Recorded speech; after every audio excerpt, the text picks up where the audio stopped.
Eu repito, eu agradeço, levo, né, e trago, desejo a todos votos sinceros de saúde e paz. Um abraço da nossa casa, né, o Jefa, o Grupo Espírita Francisco de Assis.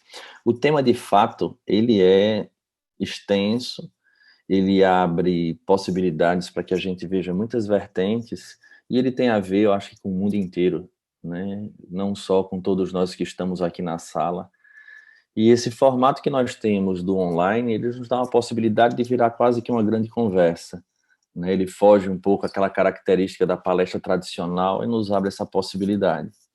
Então, quando a gente vai falar de influências espirituais no lar, a doutrina espírita ela contribui muito com esse tema, tendo em vista que ela traz uma mudança de paradigma muito interessante. E eu gostaria de começar pelo próprio princípio, trazido pela doutrina espírita, como é diferente. Nós, na atual existência, não começamos como espíritas. Eu sempre digo que eu sou católico de nascença, espírita por opção, né? Meus pais me colocaram na doutrina católica, mas ali nós desenvolvemos, né, os primórdios da crença em Deus, em Jesus, nas leis. Mas para que a gente entenda como é diferente essa perspectiva espírita em relação a esse tema, é que quando nós falamos e enxergamos pela ótica tradicional do cristianismo, né, o cristianismo tradicional, o espírito ele brota, ele surge no momento em que esse corpo também é feito. Então, a partir do momento em que ele nasce, ele começa as suas primeiras experiências. Isso é uma visão cristã tradicional. Então, as relações, de fato, com a família e essa própria influência, ela é vista de uma maneira muito peculiar. Quando Allan Kardec nos traz, através da dialética, né, do diálogo com os espíritos, esse conteúdo de que nós não somos formados ou criados naquele instante em que, né, há o processo, né, do desenvolvimento do embrião, mas que já somos um espírito, que temos uma vinculação que já vem de antes, ou seja, que o mundo, a nossa pátria real do espírito, nós estamos voltando à Terra, isso faz toda uma diferença. Porque para começar a trabalhar a influência espiritual no lar, é primeiro nós entendermos essa própria constituição no lar, que ela já não é, como dissemos, ela não vem a um processo ao acaso, mas ela parte de um planejamento reencarnatório. Nós trazemos as necessidades do processo da nossa evolução e a espiritualidade vai estudar o melhor momento, né, para que nós voltemos à Terra para aqueles indivíduos que fizeram parte de outros cenários de nossa existência, naquele momento ajustado e na capacidade que nós temos de suportar e atingir a meta, porque ninguém reencarna para dar errado. Aí sim é feito esse planejamento e nós retornamos à pátria, né, agora terrena, temporária, né, onde o perispírito irá imprimir no seu corpo físico toda uma gama de necessidades. E nós encontraremos isso tanto nas obras do André Luiz, como na obra do próprio Manuel Filomeno de Miranda, num livro chamado Temas da Vida e da Morte. Então, essas impressões físicas e psíquicas estão ali impressas, e os indivíduos que vão nos receber na figura de pai, mãe e irmãos, que porventura ali estejam nos aguardando ou que cheguem depois de nós, eles têm uma relação direta com a nossa própria história. De tal forma que, como vivemos num planeta de provas e expiações, é muito comum nós termos muitas arestas a parar.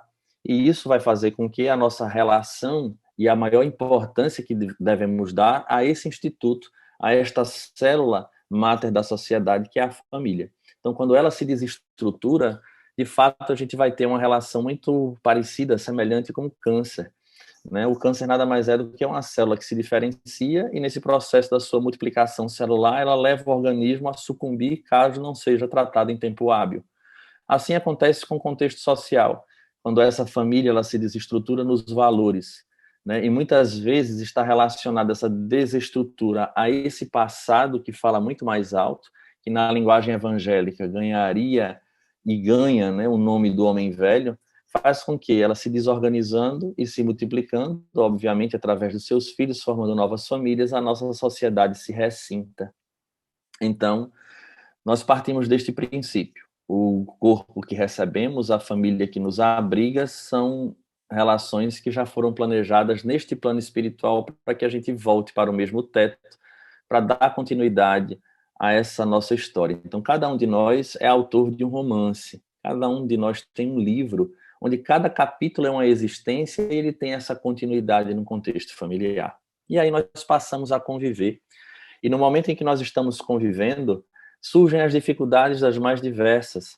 E a doutrina espírita, mais uma vez, vem nos colaborar, vem apresentar para nós os tipos de família, né? A parentela corporal e a parentela espiritual.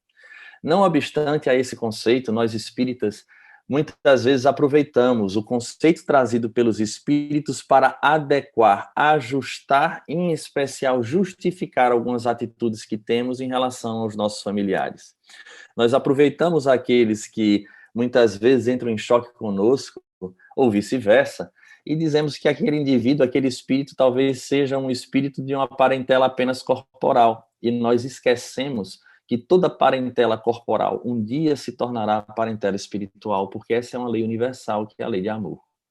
Então, dentro dos estudos que foram feitos pelos nossos mentores, e estou falando isso de todos os nossos no processo da reencarnação, o melhor momento para nos encontrarmos na Terra, junto a estes que estão conosco, foi agora.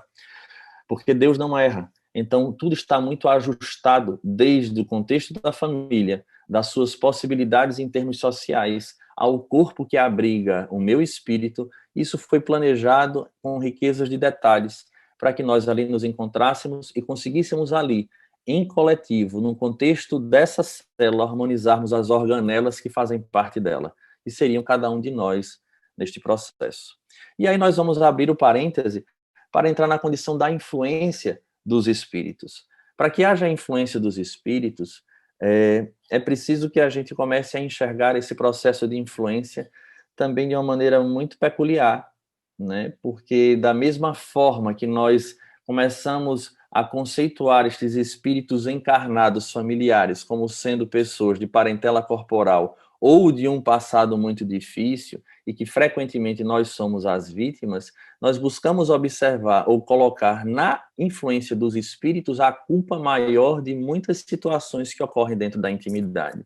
Num comportamento milenar nosso de transferência de responsabilidade, que está lá desde aquele arquétipo de Adão e Eva, guardado lá atrás, onde ninguém assume a culpa e cada um vai jogando para o outro até que chega na serpente. E isso é interessante porque até os nossos primeiros movimentos de religião, de religiosidade, teve a ver com essa transferência de responsabilidade.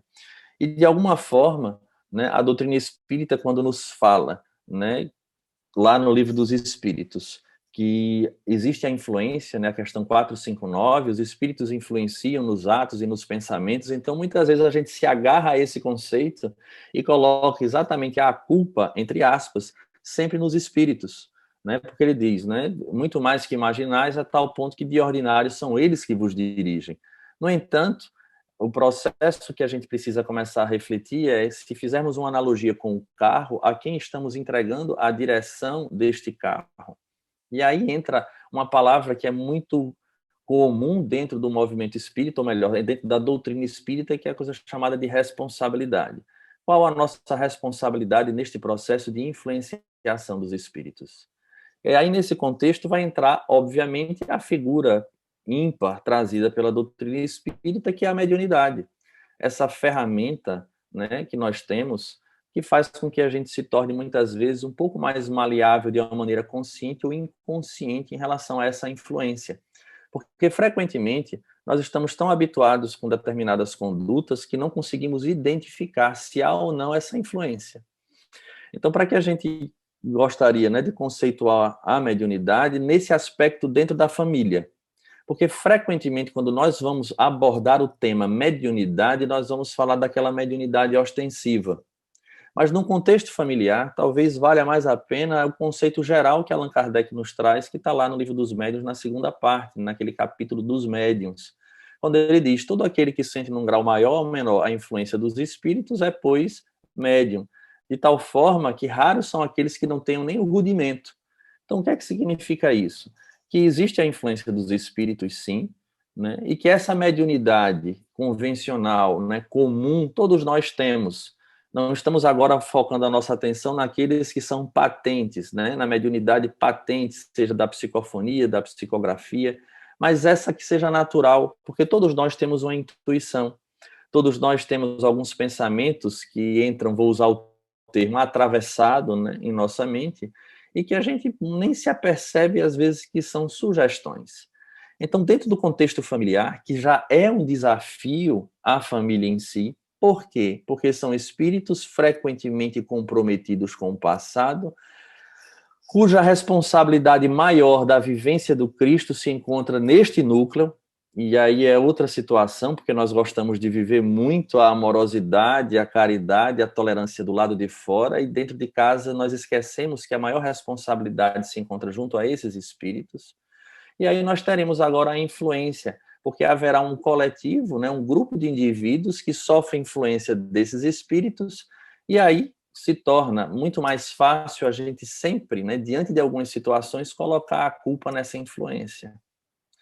Então, observando esse fenômeno da influenciação, Allan Kardec vem falar das obsessões, né? E aí eu gostaria de pegar um gancho na obsessão, né, observando a influência, porque a influência é um termo genérico, ela pode ser uma influência de maneira positiva e ela pode ser uma influência negativa. Porque quando nós falamos em influência dos espíritos, nós não estamos classificando a qualidade da influência. Quando os espíritos respondem sim, influenciam, né, muito mais que imaginais, a tal ponto que são eles que vos dirigem. Mas eles em nenhum momento disseram na qualidade da influência, a influência boa ou é má. E aí é onde vai fazer toda a diferença, porque o intermediário, né, o elemento no qual sofre a influência é que fará essa distinção desse vínculo com esses espíritos para que hajam influências, ora positiva, ora negativa. Quando ela é negativa, a gente vai classificar como sendo as obsessões, né, que Allan Kardec já nos traz de maneira muito peculiar. Mas em cima dessa classificação, eu acho que tem uma em especial que cabe muito para a família em termos de influência espiritual. Não seria a obsessão simples, nem a fascinação, nem a subjugação. Nós vamos ouvir o espírito Manuel Filomeno de Miranda falar sobre isso, replicado depois numa obra de Sueli Caldas Schubert, quando ela vai falar desses processos, desses tipos de obsessão que a gente vai ter, que são influências recíprocas. E aí ela vai comentar, né, fazendo o gancho, obviamente, advindo do próprio Manuel Filomeno, né, as obsessões de desencarnado para encarnado, que a gente vai considerar como sendo uma influência, a gente vai ter de encarnado para desencarnado e um que cabe muito bem dentro da família, que são de encarnados para encarnados. E que a gente frequentemente a gente esquece, porque quando a gente fala de influência, né, espiritual no lar, a gente pensa diretamente na influência dos desencarnados para os encarnados, mas na verdade, o ponto de partida, o ponto de origem é esse de encarnado para encarnado, onde nós teremos ajustes a serem feitos, porque aí vem um homem velho repleto de arestas, né, em relação ao outro, às vezes mãe em relação aos filhos ou ao pai, entre o casal, enfim, toda a relação que nós temos em família, e a partir daí, isso se torna um mote, né, para que haja, sim, que surja a influência do desencarnado para o encarnado, gerando uma conturbação tal no processo da família que muitas vezes nós nos perdemos neste processo. E aí, repito, é mais fácil jogar para os espíritos a responsabilidade e nós não pensamos de como acontece o processo dessa influenciação. Porque a influência, ela surge de uma maneira simples para que a gente possa analisar através de uma afinidade, né? Um plug, um elemento. Os espíritos, eles não criam a nossa realidade íntima, eles aguçam aquilo que já se encontra dentro de cada um de nós, do conteúdo que está ali. Então, quando esses espíritos eles vêm produzir ou provocar o processo da influenciação, não é tornando o indivíduo pacífico num indivíduo violento. Ele utiliza do conteúdo de violência para que o indivíduo guarda dentro de si, para que em determinado momento de invigilância irrompa, né? E aí ele passa a ser aquilo que de fato ele é, sem se aperceber, porque ele vai colocando, né, vai afivelando essas máscaras da persona, em especial quando nós somos vinculados a algum tipo de religião, porque somos, entre aspas, né, obrigados a falar de que temos que ser caridosos e etc, etc, e esquecemos que isso é um trabalho que deve brotar de dentro para fora, que é esse processo da reeducação de cada um de nós.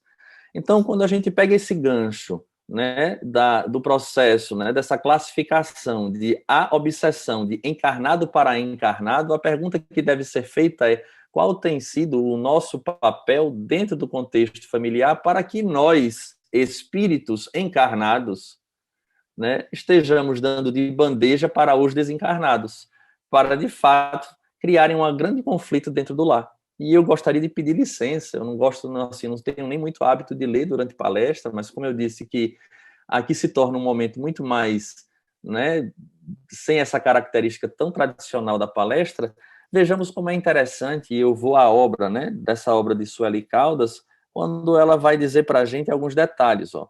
Caracterizam-se, de encarnado para encarnado, pela capacidade que tem de dominar mentalmente aqueles que elegem como vítimas. Então, vamos lá. Este domínio mascara-se com os nomes de ciúme, inveja, paixão, desejo de poder, orgulho, ódio, e é exercido, às vezes, de maneira tão sutil que o dominado se julga extremamente amado, até mesmo protegido.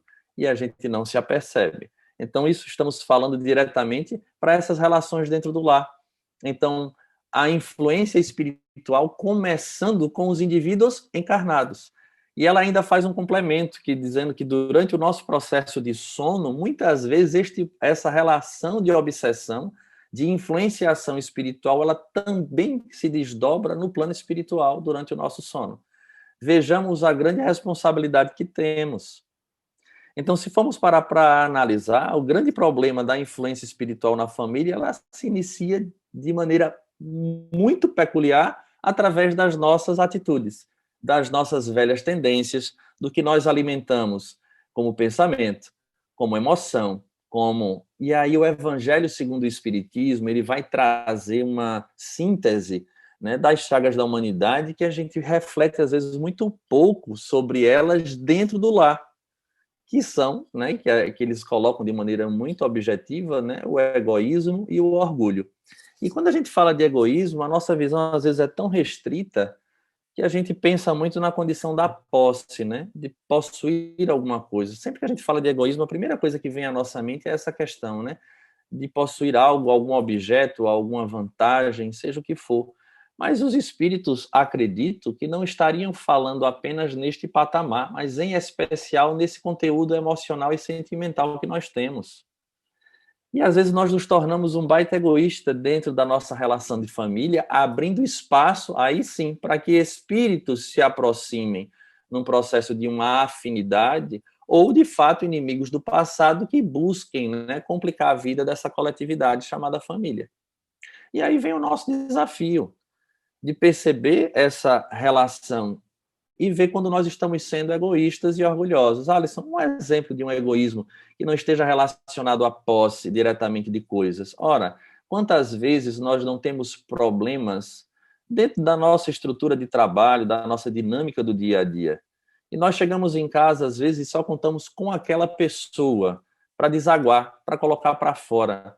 E às vezes, mesmo assim, nós não conseguimos mudar o nosso astral e aquela pessoa se torna o canalizador de todo o nosso mau humor, de toda a nossa irritação, quando na verdade ela não teria culpa nenhuma do processo que aconteceu conosco horas atrás. Então é um baita egoísmo da nossa parte nós penalizarmos alguém que está ao nosso lado por aquilo que aconteceu conosco, que se apresenta como uma prova. Porque é muito bom ser bom quando tudo está bom. O grande desafio para nós espíritas é, de fato, entendermos que o bem, no sentido de esses espíritos, naquela escala que Allan Kardec nos traz, né, que os espíritos nos trazem na escala espírita, ele mesmo diz, olha, ele precisa ser provado bem. Então, se nós queremos paciência, nós teremos situações para exercer a paciência.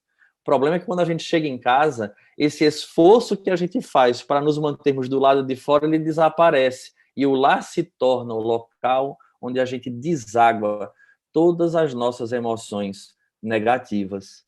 Então, nós estamos sendo extremamente egoístas e não percebemos. E atingimos essas pessoas, bem como somos atingidos também. Porque, obviamente, aquele que está mais preparado, vamos dizer assim, mais amadurecido em termos de valores espirituais, deve ter a capacidade também de escutar e compreender. E talvez no silêncio, que aí vem André Luiz, né, falar da água da caridade, Ao invés da gente ser tão responsivo, com a pele tão de bebê, diante dos estímulos que recebemos, estarmos atentos para não retornarmos este mesmo processo. Então, dentro da família, esse processo de encarnado para encarnado, ele é peculiar. Partindo deste princípio, nós vamos aí sim adicionar o espírito, agora sim, do desencarnado para o encarnado, onde nós teremos algumas variáveis fundamentais. Quais seriam as variáveis? Toda vez que nós falamos de influência espiritual e pensamos, obviamente, na influência no campo do negativo, nós vamos colocar os inimigos do passado, que de fato podem acontecer. E não são raras às vezes, pelo contrário, nós temos aí uma gama, né, de inimigos de outrora, de desafetos, mas que amanhã deixarão de ser, talvez passem a ser a família de mais adiante. Nós já temos alguns inimigos que recebemos nos braços e damos a vida por ele, fora aqueles que chegarão no futuro. Então, esses aí estão relacionados a equívocos do nosso passado e por terem estagnado nesse processo, né? Não optaram pelo perdão e agora voltam, porque nós os machucamos de alguma maneira nos vínculos do afeto, do amor. Porque se a gente parar para pensar, o indivíduo que não nos causa nenhum tipo de sentimento, ele pode até nos tratar mal porque é indiferente. Então, assim aconteceu. Por isso que esses espíritos voltam numa cobrança. Mas o foco que eu gostaria de falar da influência dos espíritos, quando se fala agora do desencarnado para o grupo de encarnados em família, não seria esse. Seria aqueles que passam desapercebido por nós.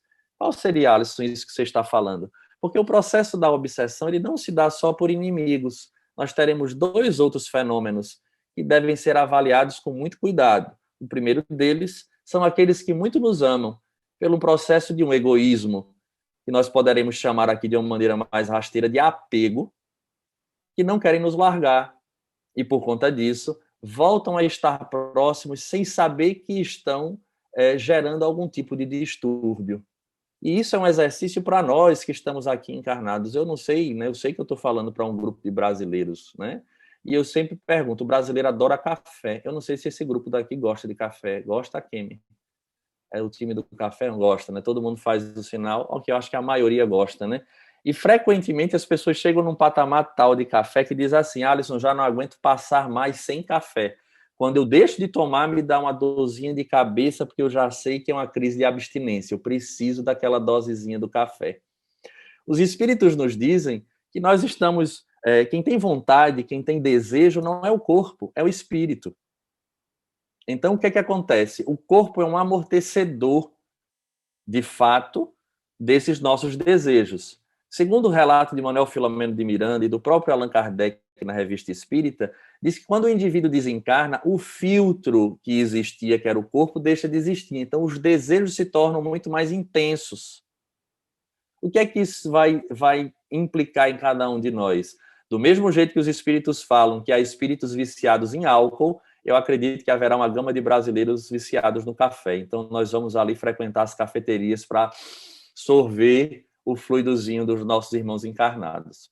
Brincadeiras à parte, o que eu estou querendo dizer a vocês é que aquilo que a gente tem hoje como posse, como meu marido, meu filho, minha mulher, e a gente esquece que estamos numa experiência, pode se tornar amanhã um elemento perturbador, porque esse sentimento de posse ele se tornará muito intenso e talvez a gente não aceite sair de perto de alguém que a gente ama. Então nós estaremos sendo obsessores, sem perceber.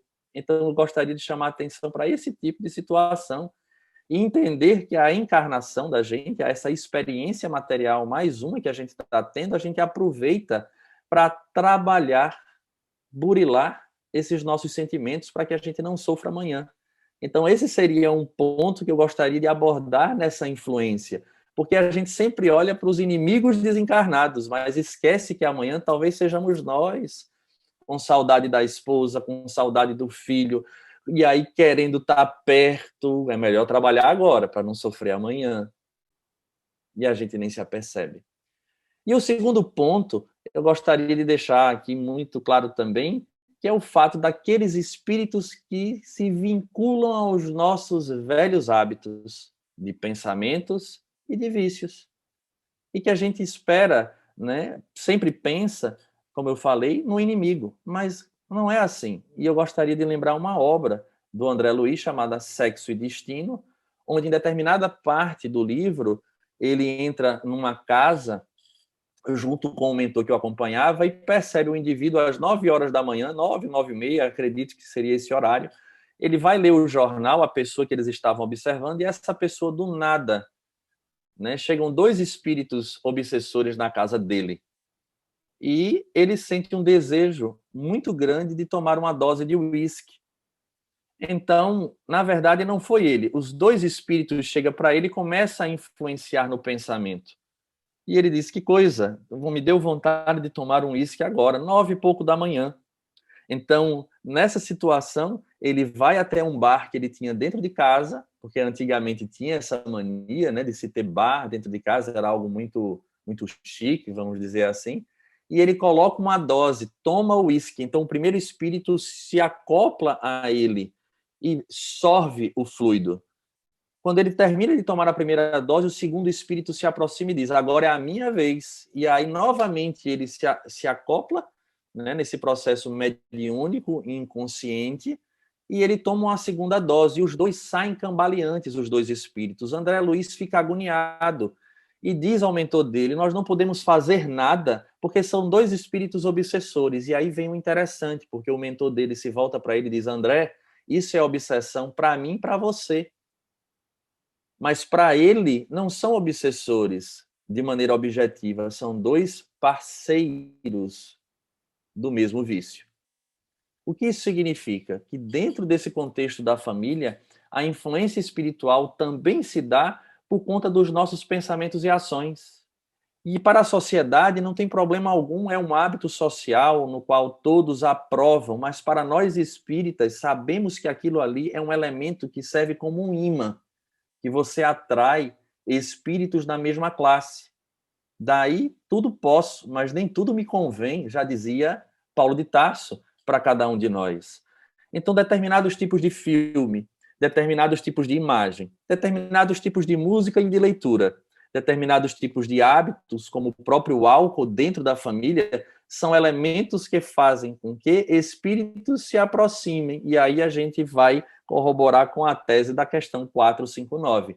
Eles influenciam, sim, a tal ponto que são eles que vos dirigem. Mas daí a responsabilidade toda são dos indivíduos que constituem o lar. Então, qual seria, Alisson, a terapêutica para que isso fosse resolvido? Porque o importante da doutrina é que ela nos esclarece, nos chama a responsabilidade e em nenhum momento nos obriga. E é isso que eu acho fantástico da doutrina espírita. Diferentemente de algumas outras, né, que criam situações, às vezes, de temor, a doutrina não. Ela diz, né, no próprio livro dos Espíritos, na terceira parte, né, ela tem o papel de esclarecer para que ninguém alegue ignorância. Então, o que é que cabe para nós para evitar essas influências, seja pela simpatia, seja por vingança, seja de encarnado para encarnado? É simplesmente esse processo que a doutrina espírita nos convoca do autoconhecimento, bem como da reeducação dos nossos velhos hábitos. Quando a gente passa a se enxergar como espírito, compreendendo como nos vai falar Delfina de Girardin no Evangelho segundo o Espiritismo, nós não agiremos mais pensando no fato, mas agiremos pensando na consequência dele sobre nós. E isso ela fala de maneira muito peculiar. Ela vai fazer até uma comparação, né, com a tempestade, que às vezes alaga tudo, mas será que não é melhor uma tragédia como essa, de uma grande tempestade, que tira os miasmas do ar, do que simplesmente isso aí ficar e gerar uma doença depois? Então, como espíritas dentro do lar, nós precisamos voltar a atenção para a nossa própria realidade. E é óbvio que existe uma ferramenta fundamental da família espírita, que é o Evangelho no lar, onde nós deveríamos entender esse momento não como um momento de obsessão de encarnado para encarnado, porque às vezes a gente tem isso. Eu acho que aí nos Estados Unidos isso não acontece, mas aqui de vez em quando acontece. Olha, essa mensagem foi para você. Eu percebi que foi para você, né? Diante daquilo que aconteceu. Aqui acontece muito, aí eu já não sei.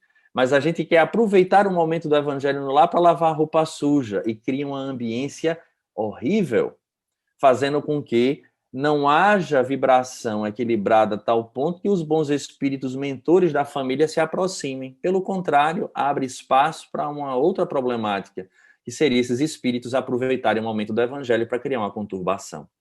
Mas fazendo o evangelho como deve ser feito em família, é um momento onde nós convidamos a figura de Jesus e dos seus prepostos para perto. São os mentores da família, os familiares, aqueles que estão em equilíbrio e vão chegar para nos dar lições individuais. É tão real que a gente solicita que as pessoas comentem e a gente vai ver que cada um vai enxergar por uma ótica diferente.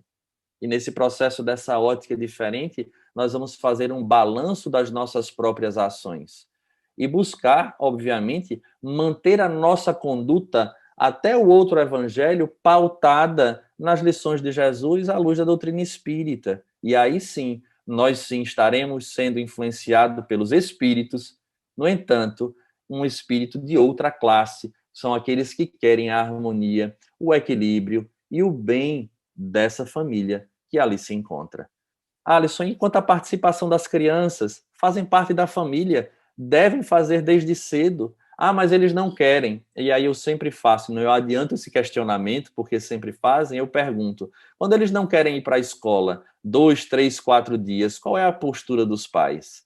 Frequentemente os obrigam a ir à escola porque sabe da importância. Logo, deveria ser essa a postura dos pais que são espíritas e sabem o quanto é importante a evangelização espírita para cada um.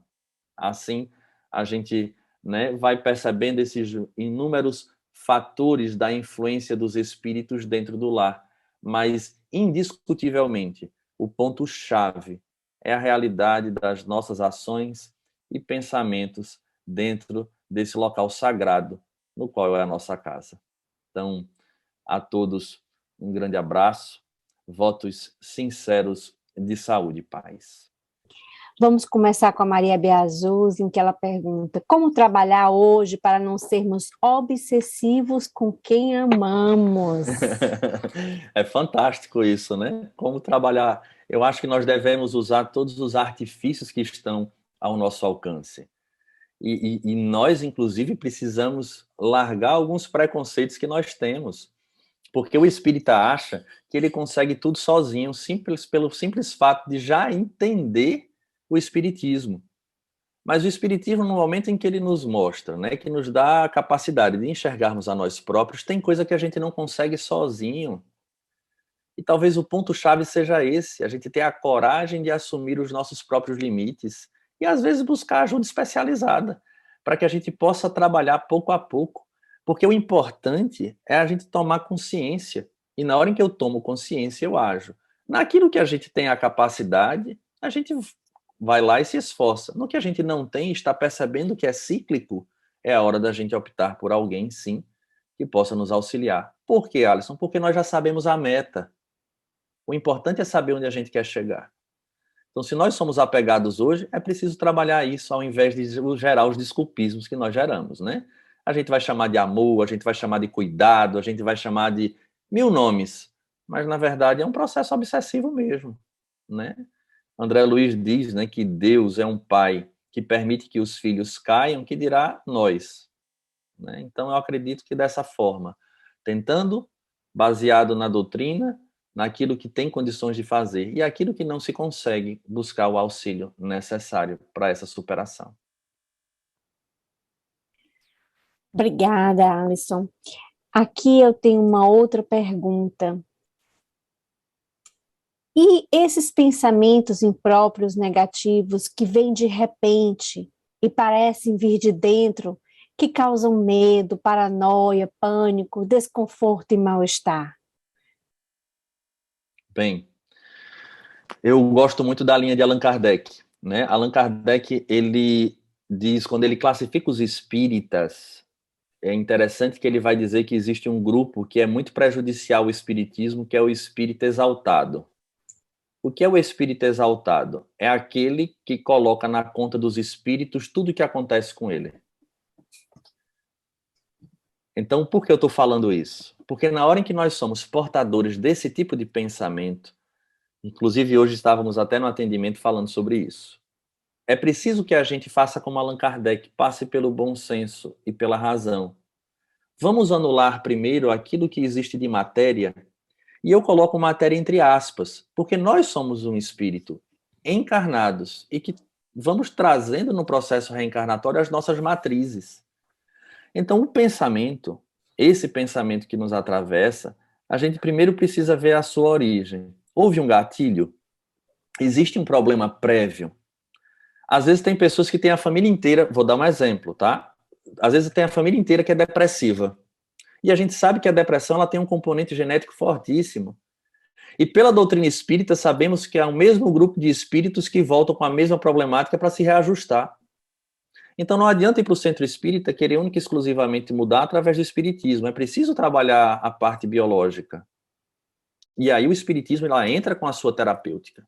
Então quando nós tivermos esses pensamentos repetidos, não pensemos imediatamente nos espíritos, porque eles irão apenas aproveitar o influxo que já existe. Como dissemos, eles não criam um problema, eles apenas aguçam o que existe em nossa intimidade. Então, a partir daí, a gente vai fazer a evangelioterapia, a vigilância e a oração, mas indiscutivelmente, se isso já se tornou e é classificado como uma paranoia, né, o indivíduo neurótico ou psicótico, ele precisa de uma ajuda especializada para que haja o equilíbrio das duas partes. Porque nós não somos só espírito, nós não somos só matéria. Então, o espiritismo vai trabalhar o reequilíbrio energético, perispirítico, né, dos chakras, e do outro lado nós teremos a necessidade de trabalhar também a parte biológica e psicológica. Então, acredito que seja essa a nossa linha mais coerente. Obrigada. Uma pergunta que chegou aqui. Obrigada pela palestra, muito importante. Você poderia comentar a frase: o espírito está pronto, mas a carne é fraca? Essa é excelente, né? Muito interessante essa. Na verdade, a gente precisa pensar um pouco até em termos de instinto, mas eu não vou entrar muito por aí, porque a perspectiva do instinto na doutrina espírita, ela abrange muito mais do que o que a ciência psicológica fala.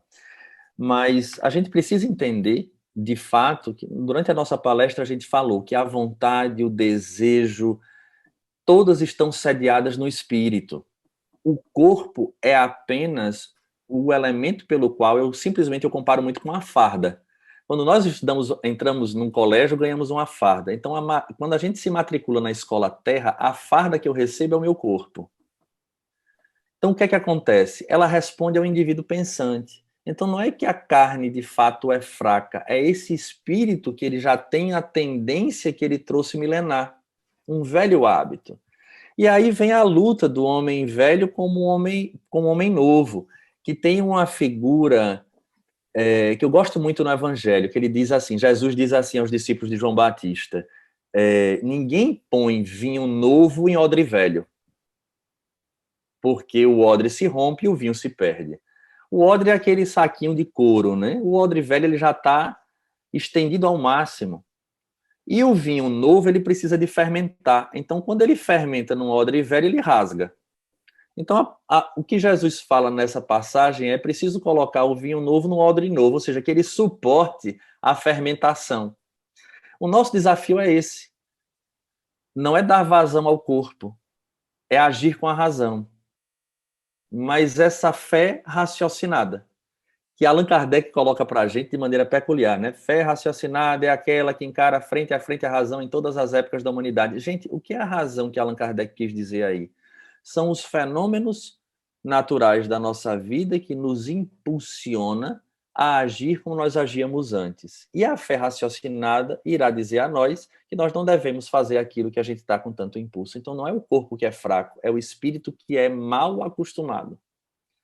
Delfina de Girardin, e eu vou repetir, ela vai falar lá no Evangelho, acho que é no capítulo 5º, se não me falha a memória. A infelicidade real é o tema, vocês podem procurar no Evangelho. Quando ela fala que a gente deve olhar para a consequência, é sobre isso aí que ela está falando.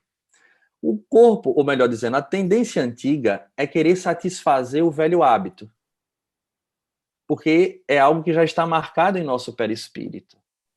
Mas como espírita, é eu ter a capacidade de perceber e entender que a consequência deste ato, ele vai me gerar dano.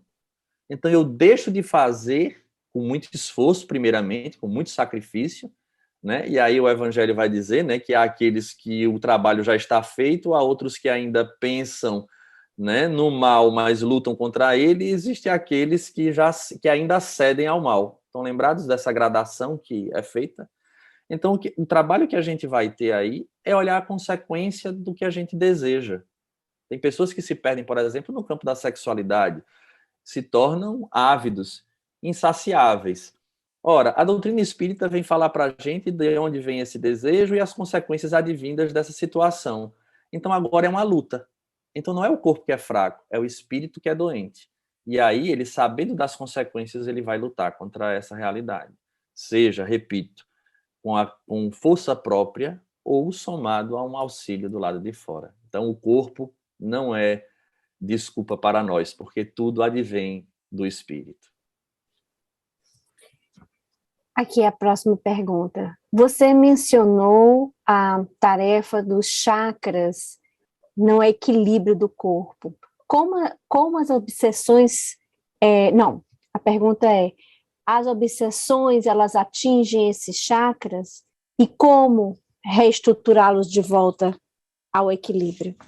Eles atingem, sim, indiscutivelmente, é exatamente nesses vórtices de energia, e aí eu vou resgatar a figura de Jorge Andréa, que eu tenho um respeito imenso pelo conteúdo, né, psiquiátrico e espírita que ele traz, e energético nesse contexto. Na verdade, esses chakras que nós conhecemos, ele vai abranger um pouco mais. Ele diz que cada célula é um vórtice de energia. Então, esses espíritos, eles vão se juntar naquilo e no local onde eles mais têm essa afinidade. E é indiscutível que esse processo de vinculação energética, ele vai gerar distúrbios dos mais diversos. E a doutrina é muito clara que se não houver uma atuação terapêutica o quanto antes, a gente pode atingir a matéria, né, de tal forma que ela entra em processo de colapso, ou seja, a gente de fato materializa. Então, eles atingem os chakras indiscutivelmente. Como solucionar o problema? Mudando o nosso padrão vibratório. Porque é preciso entender que eu tenho uma antena que emite e um rádio que capta essa emissão. No momento em que há a vinculação, de fato, se torna, dependendo do tipo de obsessão, aí eu resgato Allan Kardec, obsessão simples, fascinação e subjugação. Dependendo do tipo dessa obsessão, o indivíduo ele consegue por si próprio, mudando os seus hábitos, e quando ligado a um centro ou uma casa religiosa, onde tenha a fluidoterapia, consciente ou inconsciente. Alisson, por que você está chamando de inconsciente? Porque um padre ou um pastor, quando impõe as mãos e ora, ele também aplica o passe. Vamos ver André Luiz falando da hóstia, quando é colocada com fé e o indivíduo que a recebe também tem fé, ela serve como um passe. Assim como a água benta, porque senão Deus seria exclusivista, Jesus seria exclusivista, e nós sabemos que a lei é para todo mundo. Então, em processos de obsessão simples, de fato o indivíduo consegue, mudando através do pensamento e dos seus hábitos, ou seja, mudando o padrão vibratório. O que é que fez com que ele se vinculasse? Foi uma atitude de determinado vício? Então, se ele deixa de usar daquele expediente, o próprio espírito ele não tem mais interesse em ficar ao lado daquela pessoa. Ele próprio se afasta, porque não tem mais a afinidade. Quando nós passamos para uma situação de uma fascinação, e em especial a subjugação, é necessário sim, além da mudança de conduta, que é muito difícil o indivíduo fazer por conta própria, mas a gente precisaria de uma intervenção mais direta através do tratamento espírita mesmo, que seria a desobsessão e a fluidoterapia.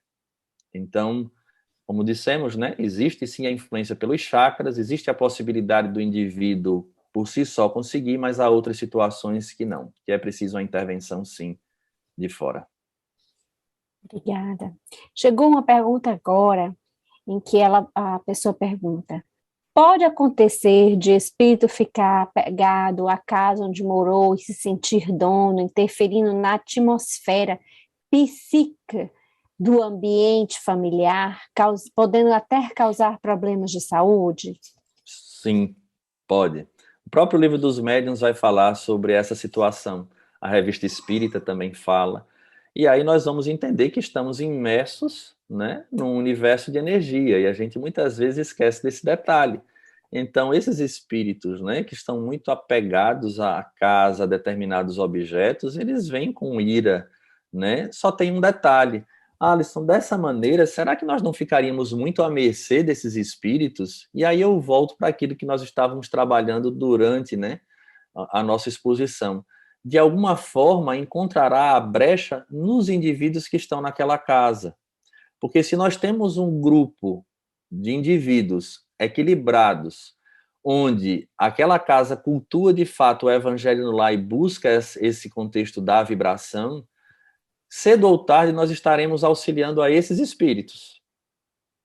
Então, aos poucos haverá, agora frequentemente, eu repito, como estamos em provas e expiações, guardadas todas as nossas limitações, o mais comum é acontecer que a gente de fato sofra a influência. E aí a gente dá um passo além. Às vezes, os espíritos mentores da família permitem que isso aconteça, inclusive fenômenos físicos dentro da casa, para que a família desperte para essa realidade. E aí vai procurar ajuda em algum centro espírita, ou alguém que seja espírita, para que aí venha a essa mudança desse grupo. Então, sim, tem possibilidade deles ficarem, tem possibilidade de influenciar o grupo e de gerar algumas conturbações.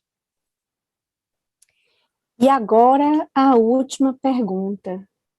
Como lidar com a perseguição gratuita e as energias nocivas que enviam em nossa direção e na direção de nossas famílias? Bem, de uma maneira muito simples, entre aspas. Como é que a gente sabe que está sendo encaminhado energias negativas para o nosso lar? Eu gostaria, assim, de lançar essa questão. Por que, Alice? Não, mas eu sei que fulano não gosta de mim. Eu tenho certeza que ele está lançando. Eu acabei de entrar no mesmo padrão vibratório do indivíduo que emite essas energias. E nesse momento eu me torno o radioreceptor desse tipo de onda. Então, o que é que deve ser feito para que essa onda não nos atinja? A gente mudar a frequência da nossa onda. Jesus deu uma regra para a gente muito boa. Ora por aqueles que vos perseguem e vos caluniam. Ou seja, trabalha o sentimento. Não se vincule a essa linha que está sendo, né, essa vibração, a essa frequência que está sendo lançada para a família. É simples. A pergunta não foi se era simples. A pergunta foi qual era a terapêutica. A terapêutica é essa. E André Luiz vem falar numa obra que eu estou vendo, né, estou relendo, que é a Agenda Cristã. Ele diz assim: esse sentimento de inveja não deixa de ser uma homenagem à condição que nos encontramos, seja num patamar material ou espiritual. Porque quando o indivíduo ele lança esse sentimento é porque tem algo em nós que de alguma forma mexe com essa pessoa. Então não deixa de ser uma homenagem. E que nós não deveríamos, né, aceitar, entre aspas, essa condição vinculando-se a esse sentimento, mas pelo contrário, agindo de uma forma diferente, né, num outro patamar de pensamento. Porque na hora em que eu penso no indivíduo que está lançando essa energia, eu estou na sintonia dele. Ou seja, sigamos adiante, né, buscando fazer o nosso melhor e, se possível, orando de coração por esse que nos calunia e nos persegue. As perguntas terminaram, Akemi. Obrigada, Verônica. Obrigada, Alisson. Reflexões ótimas sobre esse tema. Tenho certeza que todos gostaram. Então, gostaria de pedir, então, as suas considerações finais e encerrar, então, por favor, com uma prece. Sim.